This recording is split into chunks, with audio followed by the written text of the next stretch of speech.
नमस्कार। India debate में आप सबका स्वागत है। मैं हूं आशुतोष पाठक। मित्रों, पहले मेरी इच्छा नहीं थी कि ऐसे विषयों पर कोई टिप्पणी की जाए या कोई कार्यक्रम किया जाए, लेकिन जब जेनजी मूवमेंट हो, नया जनरेशन आपके सामने खड़ा हो, तो इतिहास के कुछ पन्ने पलटना बेहद आवश्यक हो जाता है।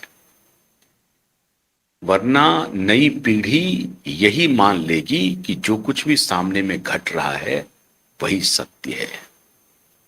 नेपथ्य में, पर्दे के पीछे क्या सब हुआ, समय के पर्दे के पीछे, मतलब थोड़ा अगर पीछे चले जाएं, 2026 का एक पर्दा गिरा हुआ है। इसके सामने जो कुछ भी दिखाई पड़ रहा है वो ठीक लग रहा है, लेकिन थोड़ा अगर पीछे चले, बहुत बहुत पीछे हम नहीं कह रहे, 50-60 वर्ष पीछे, लेकिन महज 30-32 वर्ष पीछे तो जाना ही पड़ेगा।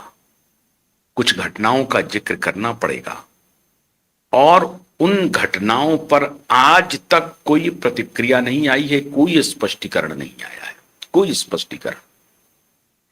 आज में एक समूह विशेष की धूर्तता, उनकी विचारधारा की लफाजी, उनका झूठ बेनकाब करने जा रहा हूं। तो धैर्य से हमारे इस वीडियो को देखिए। इसके पहले कि हम उनका चेहरा बेनकाब करना शुरू करें, मैं आपसे अनुरोध करूंगा कि हमारा QY.in अंग्रेजी का और प्रकाश.tv.in हिंदी में हमारा OTT प्लेटफॉर्म है, उसे लॉगिन करना न भूलें। और हमारे जो अन्य सोशल मीडिया प्लेटफॉर्म है, मैं बार बार कह रहा हूं, एक्स प्लेटफॉर्म को डिलीट किया गया था, फिर से हमने शुरू किया है, तो उसकी फॉलोइंग कम है। मैं आपसे अनुरोध करता हूं कि अगर आप दोबारा उसको फॉलो करना शुरू करेंगे तो एक बार फिर से मस्क के ऊपर तमाचा होगा। उस दौर में नहीं हुआ डिलीट, लेकिन मस्क के जमाने में डिलीट हुआ। और फेसबुक को भी आप फॉलो कीजिए। अब मैं अपने मूल विषय पे आता हूं कि आज किसका चेहरा बेनकाब करना चाह रहा हूं, तथ्यों के साथ। बांग्लादेश की एक मशहूर लेखिका हुई, कवित्री हुई, तस्लीमा नसरीन। नाम सुना होगा आपने, जेनजी ने भी सुना होगा। ऐसा नहीं है कि जेनजी उनको नहीं जानते होंगे, जेनजी भी जानते होंगे, क्योंकि जेनजी तो अभी जो पढ़ रहे होंगे, चाहे वो मेडिकल के छात्र हों या इंजीनियरिंग के छात्र हों, वो थोड़ा हो सकता है कि उनका राब्ता कम हुआ हो, लेकिन जो ह्यूमैनिटीज के छात्र हैं, आर्ट्स स्ट्रीम के छात्र हैं, जनरल स्टडीज के जो छात्र होंगे, उनको निश्चित रूप से तस्लीमा नसरीन के बारे में जानकारी होगी। तो तस्लीमा नसरीन हैं बांग्लादेश की बहुत ही मशहूर लेखिका, कवित्री। इनका जिक्र मैं यकायक क्यों करने लगा? क्यों? क्योंकि 19 वर्षों के निर्वासित जीवन जीने के बाद, 19 वर्षों के बाद ये कोलकाता लौटी है। लौटना तो इन्हें बांग्लादेश चाहिए, लेकिन बांग्लादेश तो खैर जा नहीं सकती। कोलकाता भी लौटी हैं तो 19 वर्षों के बाद। अब यही धूर्तता, यही मक्कारी आज मैं आपके सामने पेश कर रहा हूं कि ये जो बिरादरी है, ये डफली गैंग, ये कितना धूर्त है, कितना मक्कार है, कितना झूठा है। इनका झूठ परत दर परत मैं आज आपके सामने रख रहा हूं। इनका जो कोलैबोरेशन है, लेफ्ट और कट्टर इस्लाम का जो कोलैबोरेशन है पूरी दुनिया में, वो फिर नंगा हुआ भारत में। और ये बेशर्म है।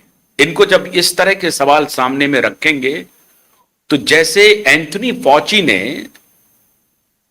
होमलैंड सिक्योरिटी सेनेट के सामने हियरिंग में कहा कि मुझे 5th कॉन्स्टिट्यूशनल अमेंडमेंट में वो राइट है कि मैं आपके सवालों का जवाब ना दूं, क्योंकि एक्सपोज हो गया, उसका झूठ रेड हैंडेड पकड़ा गया। तो उसी प्रकार का इनका ये कोलैबोरेशन है, कट्टर इस्लाम और लेफ्टिस्ट का। और जब ये रेड हैंडेड पकड़ा जाएंगे तो मुंह बंद कर लेंगे, भाग जाएंगे, लड़ाई पर उतर आएंगे। आज उनका रेड हैंड मैं आपके सामने रख रहा हूं। तो ये लेखिका है तस्लीमा नसरीन। इन्होंने 2 किताब लिखी, जिस पर भी वैसे बहुत सारी इनकी रचना है, लेकिन 2 किताब बहुत ही मशहूर हुई और उस पर काफी विवाद हुआ। एक किताब थी लज्जा और दूसरी किताब थी द्विखंडितो। को बंगाली में बोलना कहते हैं, तो को के नाम से भी ये कुछ लिखना चाह रही थी, लेकिन वो उसका जिक्र मैं नहीं करूंगा अभी। लज्जा और द्विखंडितो। लज्जा इन्होंने 1992-93 के आसपास लिखी, जब 1992 में भारत में बाबरी मस्जिद विध्वंस हुआ और उसके बाद बांग्लादेश में जो कट्टर इस्लामिस्टों ने मौत का तांडव किया, हिंदू परिवारों को का कत्लेआम किया, हिंदू परिवारों के साथ, महिलाओं के साथ, बच्चियों के साथ जो बीभत्स बलात्कार किया, उस पूरी घटना को तस्लीमा ने अपनी आंखों से देखा और लाचार दीनहीन हिंदू परिवारों की जो विवशता थी, उस विवशता का चरित्र चित्रण किया, मतलब हूबहू उसमें चित्रण किया उस विवशता का। भाई, मस्जिद टूटी भारत में, बांग्लादेश के हिंदुओं का क्या दोष? और वो हिंदू जो अपनी मिट्टी के प्रति वफादारी निभाते हुए बांग्लादेश को छोड़ा नहीं, वहीं रह गए।